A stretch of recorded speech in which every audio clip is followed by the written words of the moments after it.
Assalamualaikum warahmatullahi wabarakatuh.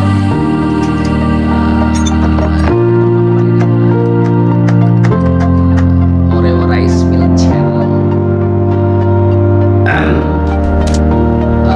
Kita akan bongkar oles ya. Yang pertama kita lakukan adalah membuka topi koboi. Kita longgarkan baut yang atas dulu, lalu yang bawah jangan sampai copot yang atas ya, karena ketika yang atasnya copot nanti akan jatuh semua saat yang terakhir baut yang bawah itu lepas. Makanya step by stepnya itu harus memang benar-benar tertata. Ini pencopotan sarangan ya. Kenapa sarangan ini dicopot? Karena pas kemarin gapetnya yang cekung itu habis 3, makanya saya ganti dengan yang cembung. Tapi ternyata yang cembung perlu diingat untuk sahabat semua, jika kita menggunakan pisau miling yang besar, itu tidak cocok dengan gapet yang cembung. Makanya tingkat kepatahan dalam meras itu bertambah. Disinilah plus minusnya ketika kita memilih gapet, itu sangat berpengaruh. Gapet yang cembung itu digunakan untuk pisau miling yang kecil dan bulat. Kalau pisau miling yang besar kayak Nindo yang bentuknya oval, itu harus menggunakan pisau yang cekung. Ini proses pembersihan, kita bersihkan semua. Sarangan ini sekitar mungkin berapa ya, ada 1 mingguan pabrik ini nggak digunakan ya. Ini banyak sekali ulat, maksudnya ulat bukan ulat yang bukan ulat sekam seperti pakan burung, itu bersarang di dalam, makanya menyumbat. Di sini maka kita bersihkan sebelum kita ganti gapetnya. Jadi kita cembung,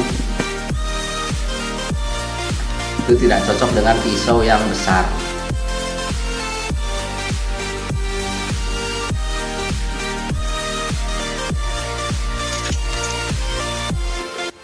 Nah, ini gapetnya. Kebetulan saya bikin sendiri ya. Yang 3 masih utuh, yang 3 sudah rusak. Saya beli sendiri berhubung ke toko agak jauh, juga males.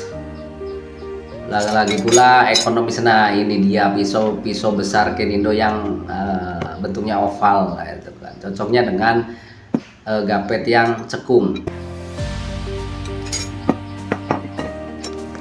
Saya prinsipnya kenapa bikin sendiri, yang pertama lebih ekonomis, yang keduanya juga saya suka kreativitas gitu. Ketika ada barang-barang yang tidak terpakai dan bisa digunakan, makanya saya bikin gitu. Kelebihan dari gapet cembung itu kelas, itu pasti habis, dijamin habis. Cuman ya itu tadi, tingkat patahnya itu cukup banyak ketika pisaunya menggunakan pisau yang besar.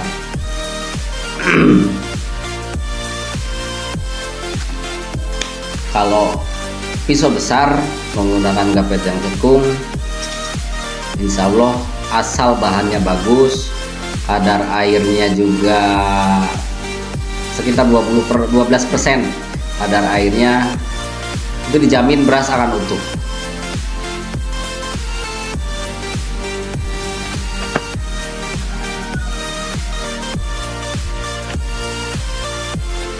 Saat pencopotan gapet, saya copot 1, dicopot 1, dipasang 1 biar tidak ambrol kalau sarangannya itu tidak akan diganti dan masih tajam, biar nggak geser gitu kan kadang ada yang miring. Kalau tidak tepat itu, ketika memasang gapet miring maka akan menonjol ke area luar dan sarangan itu nantinya akan susah berputar.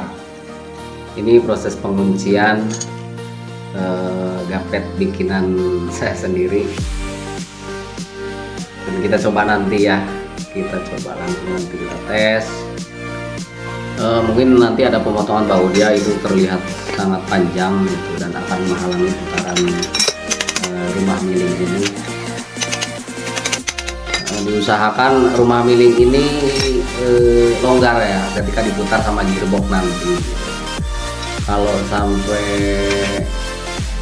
apa namanya sisir, kata orang Sunda kenal sih, pokoknya nggak longgar itu nanti akan bermasalah ke tingkat kepatahannya juga. Banyak faktor ketika kita ingin mendapatkan hasil yang sempurna dalam penggilingan beras ini.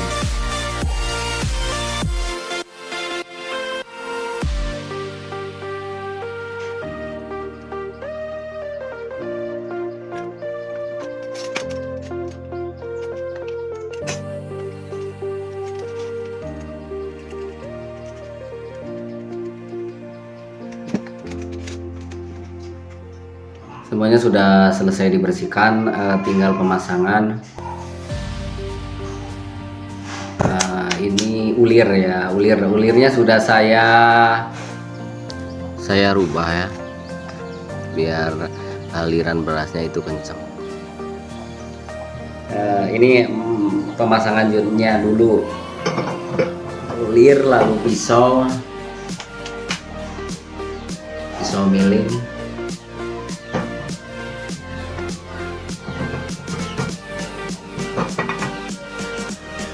Baut lebih kencang, nah, usahakan kencang ya, sangat kencang. Tapi ketika tidak kencang pun sebetulnya nggak masalah, karena apa? Karena putaran mesin sama putaran baut itu berlawanan, jadi nggak mungkin lepas. Ya. Tapi kan ya diusahakan kencang, tapi nggak kencang sekali juga nggak apa-apa.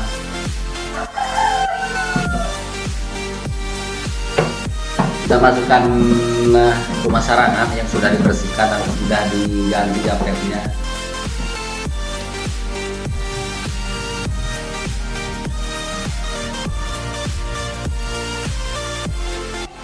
Pasang topi koboi. Nah, di situ terlihat kan.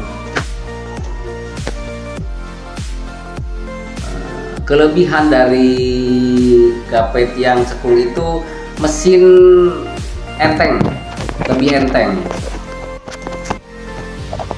Kalau gapet yang cekung mesin agak berat, cuman kelebihannya las itu yakin pecah, cepat pecah dan cepat habis kalau masih ada sisa las.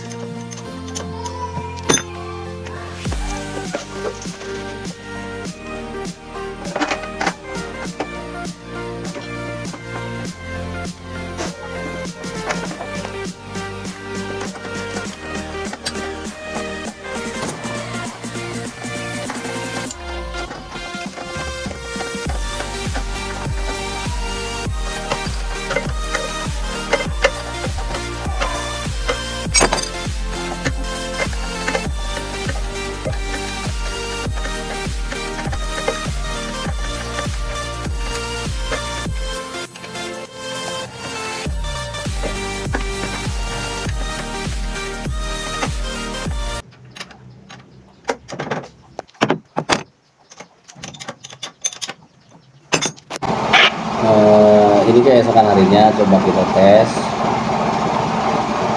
menggunakan gapet yang cekung kemarin, yaitu ini hari kita teskan.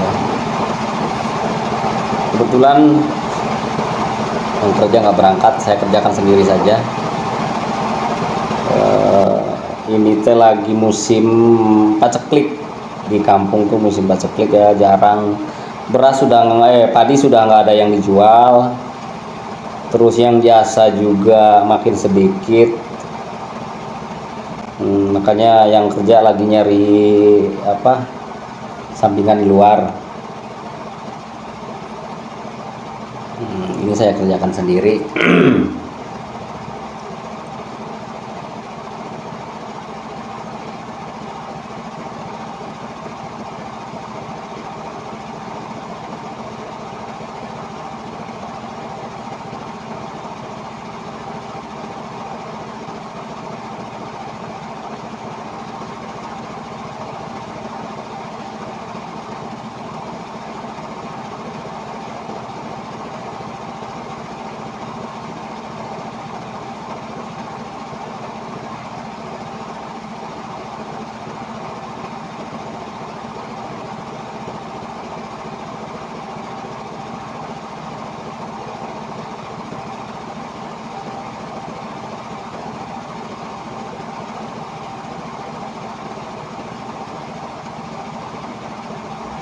Ini saya menggunakan mesin 24 PK, mesin satu untuk memutar mesin PK sama mesin poles. Nah, ini sebetulnya kurang bagus tenaganya. Mesin PK, mesin poles sama blower itu cuman pakai satu mesin Dongfeng 24 PK. PK-nya merek LM, polesnya Ichi N70.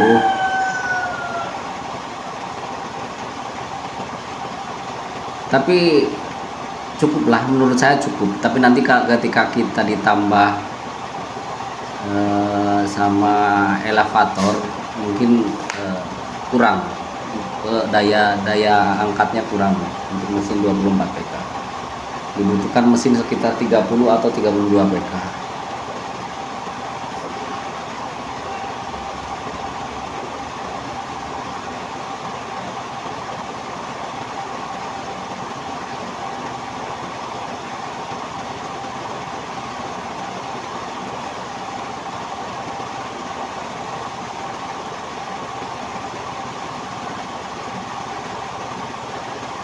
Ini hasil PK-nya. Saya bikin rada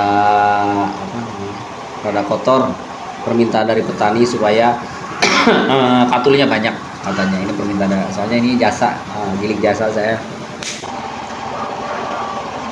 tergantung permintaan ya, mau dibikin gimana juga. Cuman ya itu resikonya ketika kotor, hasilnya pun kurang maksimal karena di sini dikencangkan ya. Ini 1 kali PK dari yang tadi, 1 kali PK. Bahannya juga agak ya, mungkin tadinya bagus, ini cuman udah hampir 5 bulan ya kalau orang sini bilang kawak. Ini proses finish terakhir cukup bagus, mengkilat, bersih lah. Kalau bersih ya karena menggunakan blower. Mungkin cukup sekian penjelasan dari saya. Semoga sedikit pengalaman saya ini bisa bermanfaat untuk yang sama-sama belajar di bidang penggilingan padi. Assalamualaikum warahmatullahi wabarakatuh.